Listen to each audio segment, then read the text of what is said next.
విజయనగరం జిల్లా గర్భాన్లోని ఆంధ్ర పెల్లో ఎర్రాయిస్ పరిశ్రమ సంక్షోభంలోకి వెళ్లిపోతోంది. వేతనానికి తగ్గట్లు ఇంక్రిమెంట్లు చెల్లించాలన్న వ్యవహారం కార్మికులకు యాజమాన్యానికి మధ్య వివాదానికి దారితీస్తోంది. దీంతో 3 రోజులుగా ఆ పరిశ్రమలో ఉత్పత్తి మూలన పడింది.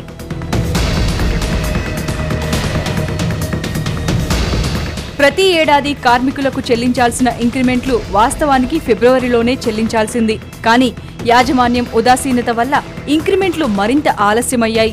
దీనికి నిరసనగా కొందరు కార్మికులు పని సరిగ్గా చేయకపోవడంతో వారిని పరిశ్రమలోకి రాకుండా సెక్యూరిటీ అడ్డుకున్నారు. అంతేకాదు వారిని విధుల నుండి తొలగిస్తున్నట్లు యాజమాన్యం చెప్పడంతో బాధితులకు మద్దతుగా నిలుస్తూ కార్మికులు విధులు బహిష్కరించారు. నా శాలరీ సంవత్సరం మార్చి నెలలో పెంచాల్సింది వాళ్ళు ఇంకా కాలయాపన చేస్తూ వస్తున్నారండి. కంపెనీ యాజమాన్యంతో మాట్లాడినా కూడా వాళ్ళు పెంచడానికి సముఖంగా లేరండి. దానివల్ల మేము మొన్న కంపెనీలో ఉండి విధులు బహిష్కరించామండి. వాళ్ళు ఎటువంటి నోటీస్ లేకుండా మమ్మల్ని విధులు బయటకు పంపిస్తారు. ఇటువంటి అలవెన్సులు కానీ సేఫ్టీ ప్రికాషన్స్ కానీ బట్టలు 10 సంవత్సరాలు అవుతుంది సార్. కంపెనీ యూనిఫామ్ ఇవ్వాలి.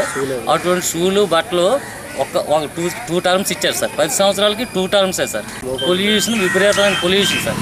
లోన మనుషులు ఉద్యోగం చేస్తే ఎన్నాళ్ళు బతుకుతామని చెప్పలేని పరిస్థితుల్లో ఉన్నాం సార్. కార్మికుల ఆందోళన వల్ల పరిస్థితి చేజారిపోవడంతో యాజమాన్యం పోలీసులను, కార్మికులు లేబర్ కమిషనర్ ను ఆశ్రయించారు. సమస్యను పరిష్కరించేందుకు లేబర్ కమిషనర్ చర్చలు జరిపినప్పటికీ అవి సఫలమవ్వలేదు. ప్రతి ఏడాదిలాగానే ఈసారి కూడా 2 నుండి 5% శాలరీ పెంచేందుకు యాజమాన్యం అంగీకరించినప్పటికీ కార్మికులు మాత్రం 70% వేతనం పెంచాలని డిమాండ్ చేస్తుండటంతో సమస్య మరింత జటిలమైంది. మీకు 27% కన్నా మేము ఎక్కువ పెంచలేమని మేనేజ్మెంట్ వారు అన్నారండి.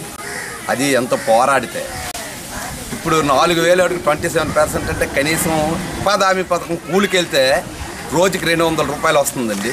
మాకు ఉదయం నుంచి సాయంత్రం వరకు 8 గంటలు డ్యూటీ చేస్తే రోజుకు 130 రూపాయలు, 4,000 జీతకాడ 130 రూపాయలు కూలి పడుతుంది. ఇటువంటి పరిస్థితుల్లో మరి మేము ఇప్పుడు ధరలు చూస్తే ఆకాశాన్ని అంటుకుంటున్నాయి. మేము బ్రతకడం కూడా, భార్య పిల్లలతో బ్రతకడం కూడా చాలా కష్టంగా ఉందండి మాకు.